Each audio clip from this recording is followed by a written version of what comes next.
There is a certain kind of adult who still remembers what real boredom felt like. Not the boredom where you open your phone after 3 seconds and scroll without thinking. Real boredom. The kind where you sat on the floor, stared at the ceiling, flipped through the same comic book, or walked outside just to see who else was around. If you were born in the 1990s, you probably remember that world. A world where plans were made by knocking on someone's door. Where you memorized phone numbers because you actually had to. Where the internet made strange noises before it connected. Where childhood felt physical, messy, local, and slow. But you also grew up just in time to watch everything change. You were young enough to adapt to the digital world, but old enough to remember life before it. You remember CDs, DVDs, cable TV, school computer labs, disposable cameras, Game Boys, early YouTube, MSN, flip phones, and the first time someone said, "Just add me on Facebook." And that is why 90s babies see life differently.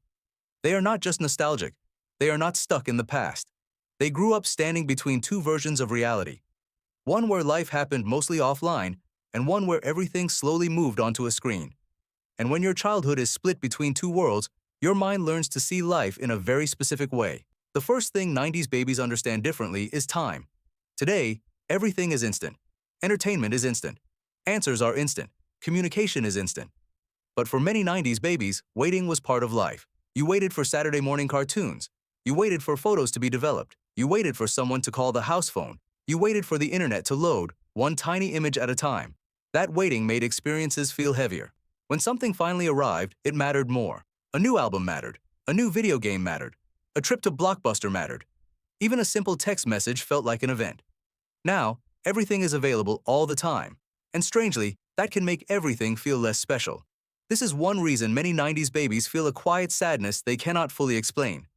It is not that they hate technology. Most of them use it every day. But deep down, they remember when life had more anticipation. They remember when memories were not instantly posted, measured, and forgotten. They remember when moments were allowed to exist without becoming content.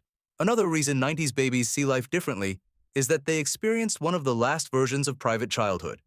Childhood mistakes disappeared into the air. You could have an awkward haircut, a terrible school performance, a dramatic argument with your friends, or a weird phase, and most of it stayed inside your neighborhood or your school. There were no permanent screenshots, no viral embarrassment. You were allowed to be cringe in peace. That sounds small, but psychologically, it matters. Childhood is supposed to be a place where identity can experiment. You try on different versions of yourself. You fail.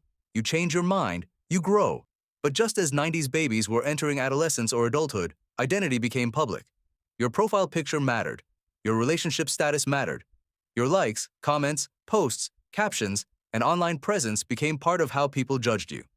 So 90s babies learned two opposite lessons. From childhood, they learned that life is realest when nobody is watching. From adulthood, they learned that everyone might be watching all the time.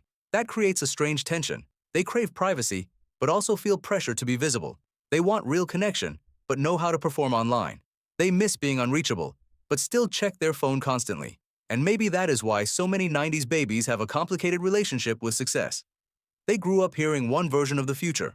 Work hard, study, get a degree, build a stable life, buy a home, follow the path, and things will work out. But then they became adults in a world where the path started breaking. The economy changed, job markets changed, rent changed, technology changed, careers became less predictable. Many 90s babies were raised to want stability, but entered adulthood during instability. They were taught to respect traditional milestones, but watched those milestones become more expensive, delayed, or emotionally complicated. They were told not to compare themselves to others, then handed apps that turned comparison into a daily habit. This is why many 90s babies feel behind even when they are doing fine. They are not only comparing themselves to people online, they are also comparing themselves to an old timeline that no longer fits. By this age, I thought I would have more. By this age, I thought I would know who I was. By this age, I thought life would feel more settled. But life did not become settled. It became faster, louder, and more uncertain.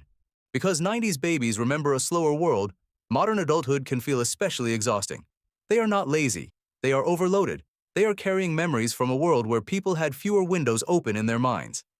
Now, every day brings messages, updates, emails, deadlines, trends, opinions, and reminders that everyone else seems to be doing something impressive. The mind was not built to process the entire world before breakfast, but that is exactly what modern life asks people to do.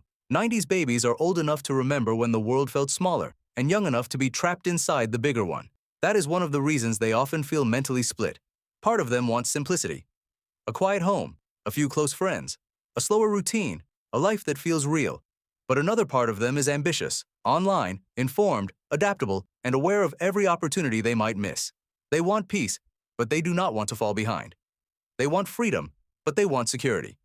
This is not contradiction. It is adaptation. 90s babies learned how to survive transition, and transition creates a very specific kind of intelligence. They understand analog patience and digital speed. They remember face-to-face awkwardness, but also online communication.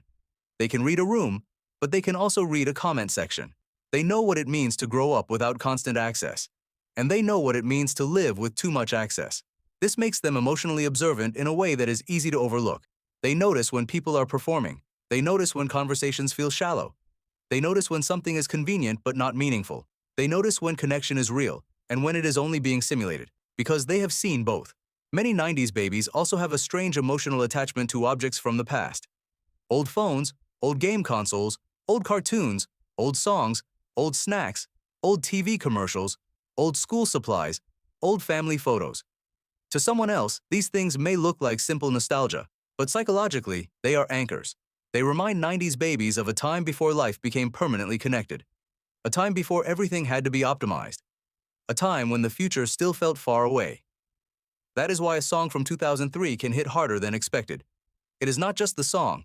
It is the version of yourself that existed when you heard it. It is the bedroom you used to sit in, the friends you lost touch with, the street you used to walk down, the person you thought you would become. Nostalgia is not only missing the past. Sometimes, it is grieving the futures that never happened. This is why many 90s babies are sensitive to inauthenticity.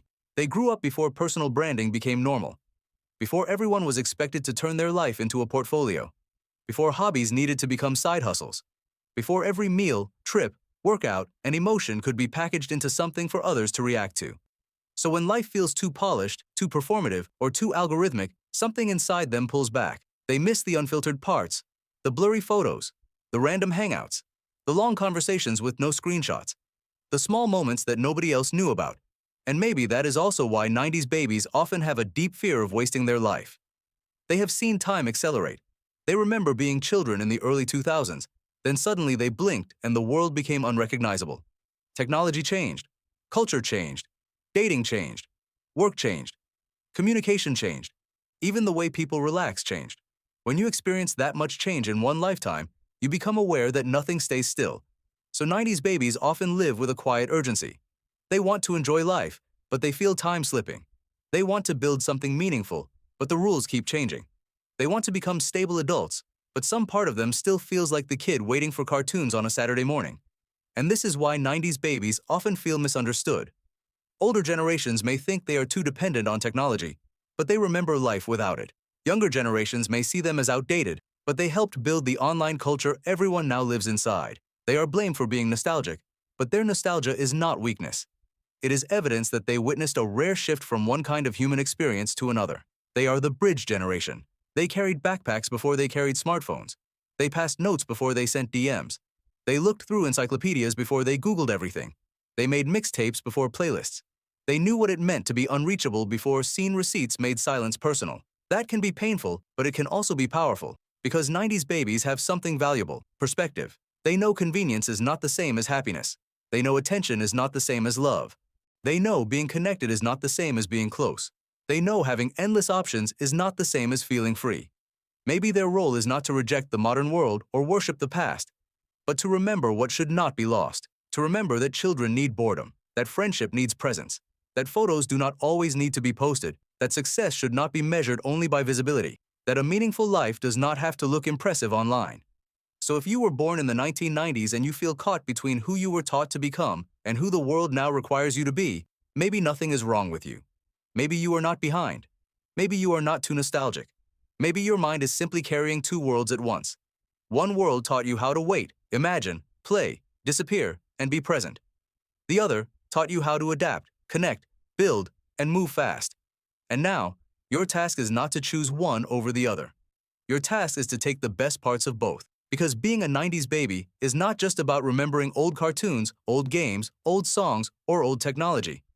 It is about remembering a version of life that felt slower and trying to bring some of that humanity into a world that keeps speeding up. And maybe that is why 90s babies see life differently.